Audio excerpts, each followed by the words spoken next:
সূরাতুল ইখলাস মাত্র 11 বার পাঠ করে সরিষা তৈলের উপরে ফু দিলে কি হয়, কি লাভ হয়? অনেক গুরুত্বপূর্ণ একটি আমল। ভিডিওটি স্ক্রিপ না করে সম্পূর্ণ ভিডিওটি যদি আপনি দেখেন তাহলে জেনে যাবেন যে কত গুরুত্বপূর্ণ একটি আমল, আপনার জীবনটাই বেঁচে যাবে। তাহলে আসুন আমরা জেনে নেই এই আমলটি কীভাবে করতে হয়, কোন সময় করতে হয়। ভিডিওটি শুরু করার আগে আমার এই ছোট্ট চ্যানেল যদি আপনি নতুন হয়ে থাকেন, এখন এই চ্যানেলটি সাবস্ক্রাইব করে ভিডিওটি মানুষের কাছে প্রচার করে দিন। তাহলে আসুন আমরা জেনে নেই এই আমলটি কোন সময় করতে হয়। এই আমলটি আমরা যে কোনো 5 ওয়াক্ত নামাজের পরে, ফরজ নামাজের পরে করার চেষ্টা করব। যদি ফরজ নামাজের পরে করি তাহলে আমাদের ফলাফল অতি তাড়াতাড়ি আসবে। আর যদি ফরজের নামাজের পরে না করতে পারি, যে কোনো সময় আমি এই আমলটি করতে পারবো। তাহলে আসুন জেনে নেই এই আমলটি করতে হলে কি কি আমাদের দরকার। প্রথমে আমাকে উন্নত মানের তৈল 1 সপ্তাহ পরিমাণ একটি বোতলের মাঝে রাখতে হবে। তারপরে আমাকে এই আমলটি পবিত্রতার সহিত করতে হবে, ইখলাসের সহিত এই আমলটি করতে হবে। তাহলে আমলটি আমরা এইভাবে করব। প্রথমে 3 বার ইস্তিগফার পাঠ করব। আস্তাগফিরুল্লাহ, আস্তাগফিরুল্লাহ, আস্তাগফিরুল্লাহ। 3 বার ইস্তিগফার পাঠ করার পরে 3 বার দুরূদে ইব্রাহিম পাঠ করব।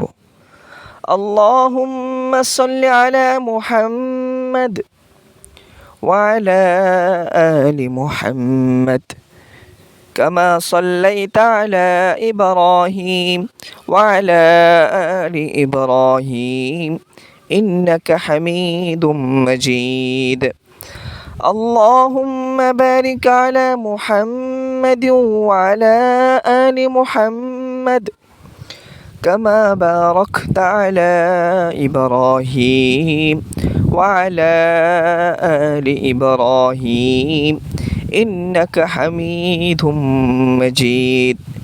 3 বার ইস্তিগফার, 3 বার দুরূদে ইব্রাহিম এইভাবে আমরা পাঠ করার পরে যেই সরিষার তৈলটুকু নিব, ওই তৈলের সাপটাটুকু খুলে এক জায়গায় রাখব।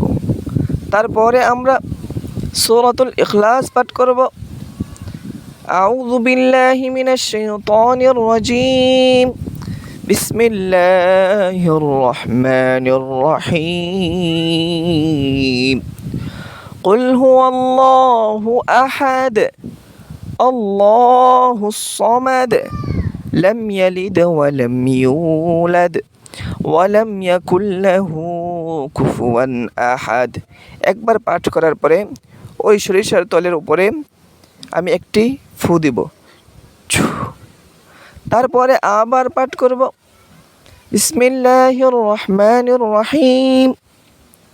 কুল হুয়াল্লাহু আহাদ, আল্লাহুস সামাদ, লাম ইয়ালিদ ওয়া লাম ইউলাদ ওয়া লাম ইয়াকুল লাহু কুফুয়ান আহাদ।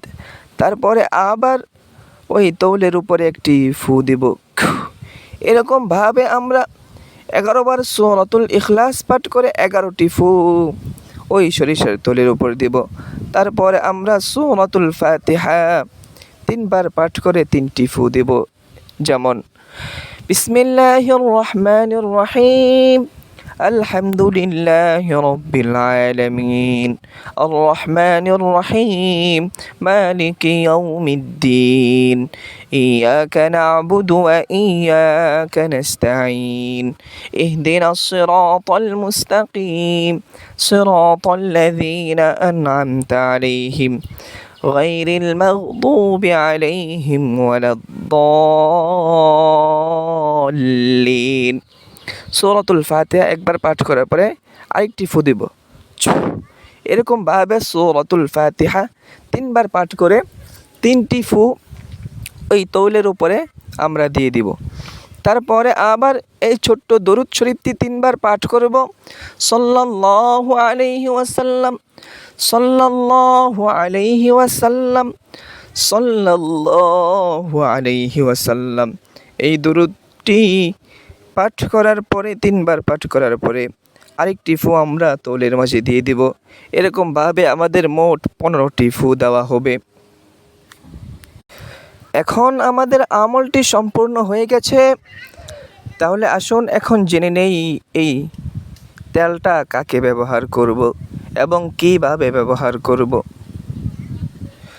যার উপরে আমরা ব্যবহার করব তাকে সুন্দর করে সোজা করে পেটটা উপরের দিকে দিয়ে, নাভিটা উপরের দিকে দিয়ে সোজা করে শুইয়ে দিব একটি স্থানে শোয়ার পর ওই তৌল সামান্য পরিমাণ তার নাভির মাঝে ঢেলে দিব। ঢেলে দেওয়ার পর 2-3 মিনিট পর্যন্ত তার নাভির মাঝে এই তেলটুকু রাখবো। তারপরে আমাকে করতে হবে আটা জাতীয় একটু জিনিস নিতে হবে। ওই আটা জাতীয় জিনিসকে আমরা সুন্দর করে হাতে মালিশ করে সুন্দর করে একটি ছোট বলের মতন করে নেব। বলের মতো করে নেওয়ার পর ওই নাভি থেকে এই নাভির মাঝে আমরা এই বলটুকু ভিজিয়ে তারপর নাভির চারদিকে সুন্দর করে ঘুরতে থাকবো, মালিশ করতে থাকবো। মালিশ করব 2 থেকে 3 মিনিট পর্যন্ত। মালিশ করলে কি উপকার হবে আসুন আমরা জেনে নেই। যদি কোনো মানুষকে ব্ল্যাক ম্যাজিক করে থাকে, যদি কোনো কবিরাজ তাকে জাদুটনা করে থাকে, এই জাদুর কারণে যদি সে অসুস্থতা হয়ে যায়, অসুস্থ থাকে, তাহলে এই আমলটি আমরা করব। এই আমলটি করে এইরকমভাবে আমরা তার নাভিটার মাঝে সুন্দর করে আস্তে আস্তে করে 2 থেকে 3 মিনিট পর্যন্ত মালিশ করে নিলে আল্লাহ পাক রব্বুল আলামিন তাকে পরিপূর্ণ সুস্থতা দান করে দিবেন এবং তার ব্ল্যাক ম্যাজিক, কুমন্ত্রণা, জাদুটনা আল্লাহ পাক রব্বুল আলামিন সেকেন্ডের মাধ্যমে নষ্ট করে দিবেন। সুবহানাল্লাহ। এই আমলটি যাদের দরকার, যাদেরকে এরকম সমস্যায় ভুগতেছেন,